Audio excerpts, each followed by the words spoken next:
Magandang araw mga karepo. So gusto kong pag-usapan natin kasi ngayon mga karepo sunod-sunod na yung mga yung mga lumalapit sa akin na nagkakaroon ng problema at naloloko daw sila or nai-scam sa pagbili ng second hand. Paano nga ba tayo makakaiwas para hindi tayo maloko sa pagbili ng second hand or ma-scam? Ito mga karepo, iba-ibang klase ng scam o panluloko na ngayon ang nangyayari sa social media, no? Yung mga bentahan na yan, marami na yan. So, tsaka na natin bubusisiin yan. Ang pag-usapan na lang natin kung paano tayo makakaiwas sa mga iba't ibang panluloko. Anyway, bigyan ko kayo ng pahapyaw dun sa mga possible na panluloko na maaaring yung nai-encounter sa pagbili ng second hand. Siyempre, unang-una na dyan yung pagbili ng assume balance o pasalo. Yung pagbili ng approval for sale. Ano ba yung mga risk niyan? No, yung pagbili sa mga nagbebenta ng second hand na hindi natin kilala. Yung mga tinatawag nilang benta bawi. No? Yung binili mo yung sasakyan ng cash, magugulat ka, hahatakin na pala sa iyo. So yung mga ini-expect mo na akala mo magiging sa iyo yung sasakyan, yun pala hindi. Kasi hahatakin din pala sa iyo. So ang pag-usapan muna natin, paano nga ba tayo makakaiwas sa mga ganitong panluloko o scam? Ayan mga karepo, no? So ito namang mga ipapaliwanag ko sa inyo, base ito sa mga observation ko rin, mga karepo, dahil maraming mga lumapit sa akin, yun ang kanilang naging experience. So kung paano ito maiwasan, syempre nangyari na sa kanila, yun yung gusto kong mangyari sa inyo na maiwasan nyo ito. So ano nga ba talaga dapat ang magiging pag-uugali ninyo bago kayo bumili ng sasakyan? Yan. Napakalaking bagay na pag-usapan natin ano ba yung mga natural reaction ng isang bumibili, no? So kailangan din natin pag-usapan yan kasi dahil diyan maaari pala kayong maloko, no? So ito unang-una nating i-check, no, mga karepo, bago kayo bumili. Kailangan ito yung magiging ugali ninyo. Huwag kayong impulsive buyer. Huwag din kayong overexcited sa pagbili ng sasakyan. Yung mga nagbebenta na yan ng mga scammer, yung iba, sobra-sobra yung bibigay sa inyong offer. Sobra-sobrang discount na akala nyo too good to be true. So para maiwasan natin ito mga karepo, iwasan natin ang maging overexcited. Matuto tayong kumilatis. Na kung yung bang kausap natin totoo. No? So ito mga karepo, yung overexcited, yun na, wag natin gagawin niyon, ano? Pangalawa, matuto tayong magduda. Kailangan in every action, medyo may question ka sa utak mo, may duda ka. Ito bang nagbebenta nito, okay ba ito? Siyempre kasama na sa pagdududa mo, i-check mo na rin yung background ng nagbebenta. Tingnan mo sa Facebook. Tingnan mo yung page niya. Tingnan mo yung mga review. Yung mga comment. No? Tingnan mo kung gaano katagal na ba siya kung sa Facebook, kung yan nakilala mo lang sa social media. No? Ayun mga karepo, yung pagdududa ninyo, kailangan lakipan ninyo ng pag-iimbestiga. No? Minsan nagbigay sa iyo ng pangalan. Type mo yung buong pangalan sa Google. Baka mamaya yung pangalan na yan, marami na palang reklamo yan. May kaso na pala yan sa court. Minsan lumalabas po yan sa Google. So ayun mga karepo, mag-ingat tayo, no? Yung pagiging pagduda, makakapagligtas sa iyan mga karepo. So ano pa yung mga kailangan nyong gawin pagka bibili kayo ng second hand? Hiramin nyo yung ORCR.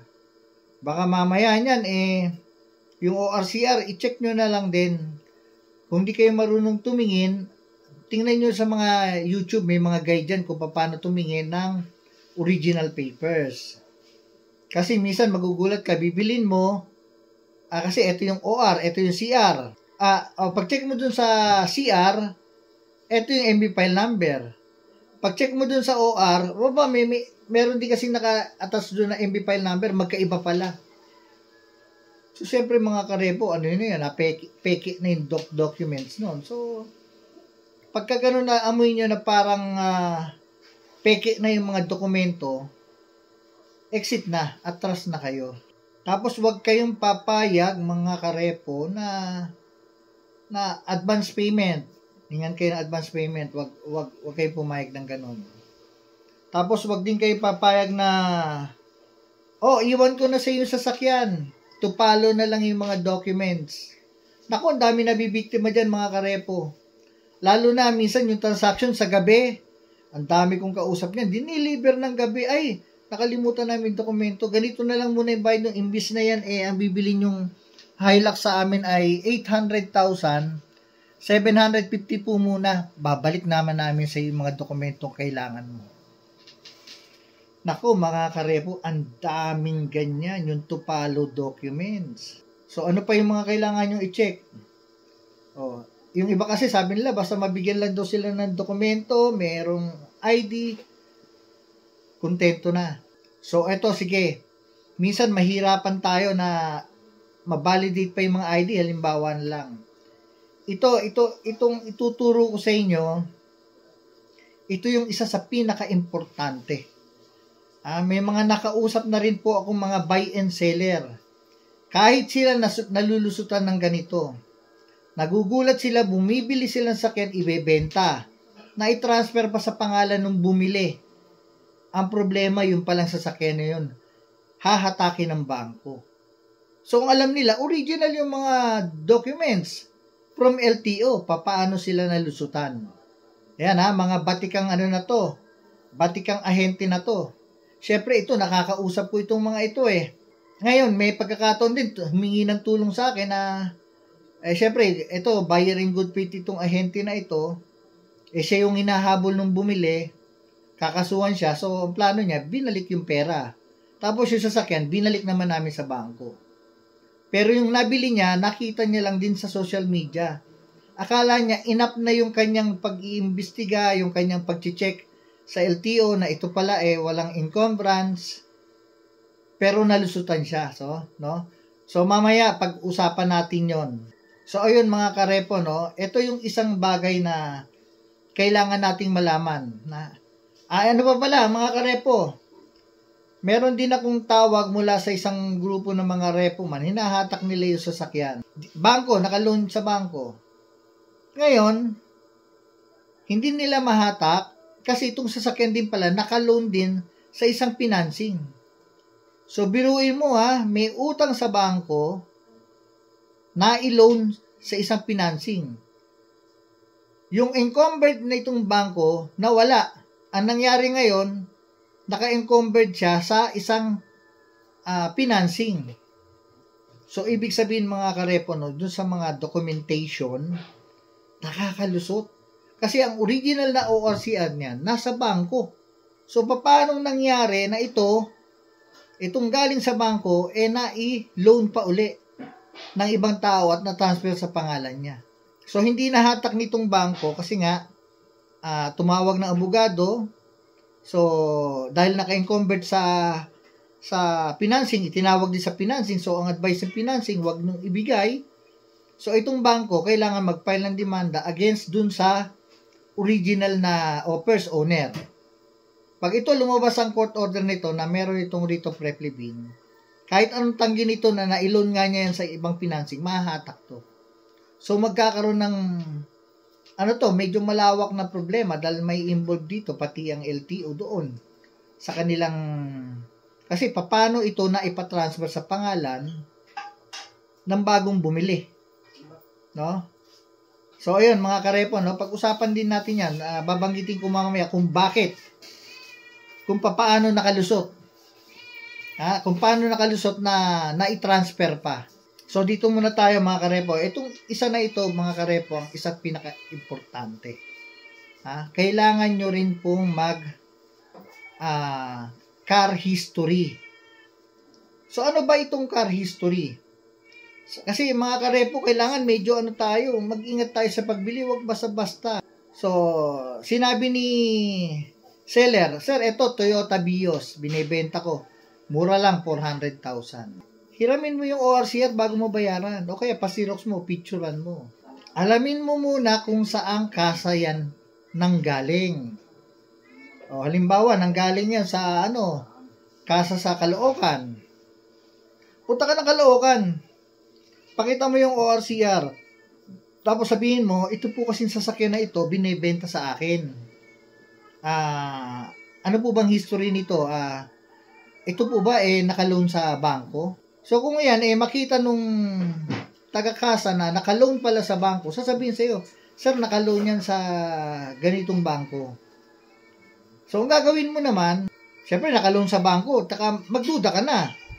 Ano lang tayo ngayon, 2023.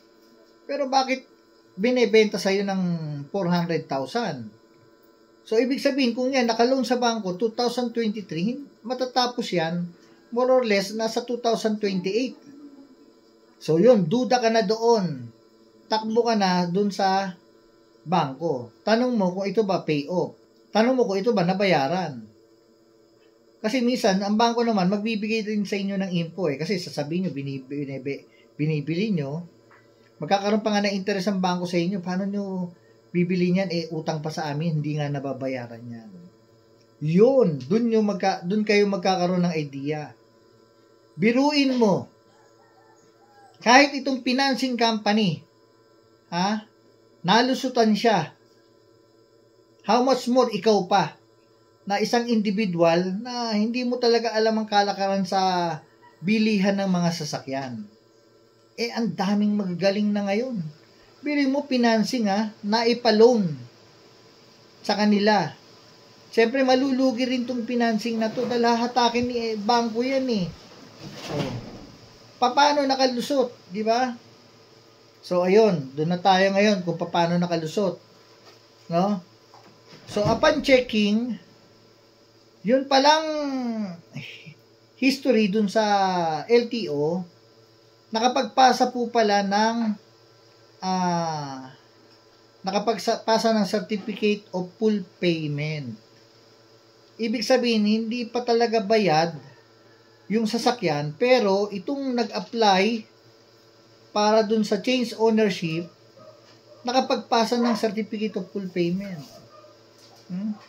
Nakapagpasa rin ng mga documents, ng mga kailangan documents na katunayan na ito bayad na. So, ayun mga karepo, pwedeng makalusot. Kahit yung batikan na kinukwento ko sa inyo kanina, ganun din po ang nangyari. Na nung naibenta niya na isa sa kanya, na-transfer na sa pangalan, yun pala may utang pa sa bangko. Na-transfer pa. So, anong ibig sabihin nito? Merong pagkakataon na maaaring dito sa LTO, hindi na nila chine-check kung bayad nga ba yan sa bangko. Hindi sila nagdo-double check. Or malay natin kung ano man yung pwedeng nung isipin. Diba? Ito, kaya ko naman sinasabi ito sa inyo, nangyayari. Kahit malaking financing ay nadadaya o nai-scam. How much more kayo pa na gustong bumili ng mga second hand na sasakyan. So, ayun mga karepo, So, may mga points akong sinabi sa inyo na mag-uugali na dapat nyong gawin. Then, kung paano rin mag-check para dun sa legality ng documents. Napaka-importante yung dulo, yung car history. Kasi doon, malalaman mo na rin kung talagang yan ba, utang pa sa bangko. At talaga naman pong talamak ngayon ang bilihan ng mga pasalo. Ang gagawin naman itong mga bumili ng pasalo na nasa social media, parang lilinisin yung dokumento, parang yung parang tulad mo dun sa ano, yung money laundering. Dito, hindi money laundering. Parang ito naman, nililinis nila yung dokumento. Minsan, hindi natin masabi, baka pati LTO nadadaya. No? Kasi hindi sila nag-check dun sa bangko kung talagang bayad na. Hindi rin nagdududa. No? Halimbawa, 2023. 2023 model. Tapos ngayon, magpapasa ng pay-off amount o certificate of full payment. At ikaw naman bibili ngayon, tuwan-tuwa ka, mura lang ito sasakyan, no? Babayaran mo ngayon. So, ayun mga karepo. Yun, yung mga tipo ng parang akala mo, nakatipid ka, naghanap ka ng mura dahil second hand, mapapamahal ka pala. So, ayan mga karepo, no, maraming mga ngayon, maraming scam, mga panluloko na nangyayari sa social media. O kahit nakaharap mo na yung tao, hindi mo alam, lulukuhin ka pala. So, kailangan nating maging mapagduda. Huwag tayo masyadong overexcited. No? Kailangan nating mag-imbestiga, mag-check. Background check tayo dun sa tao. I-check din natin yung sasakyan na binibili. Huwag po kayong magmadali.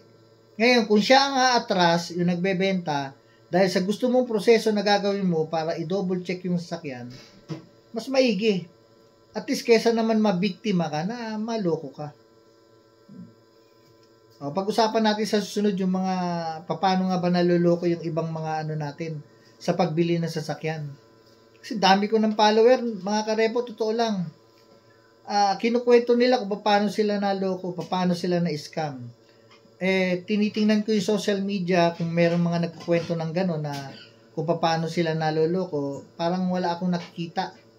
Merong iba na parang nagkukwento kung paano nga daw nangyayari yung lokohan, pero hindi gano'n karami. So, idadagdag ko yung mga kwento ng ating mga follower na naloko. Para kayo na gustong bumili ng second hand na sasakyan, hindi rin kayo maloko. Mga karepo, maraming salamat po sa inyong suporta kay Repoman PH. Mega love shoutout sa inyo mga karepo. Tapos ka na ba?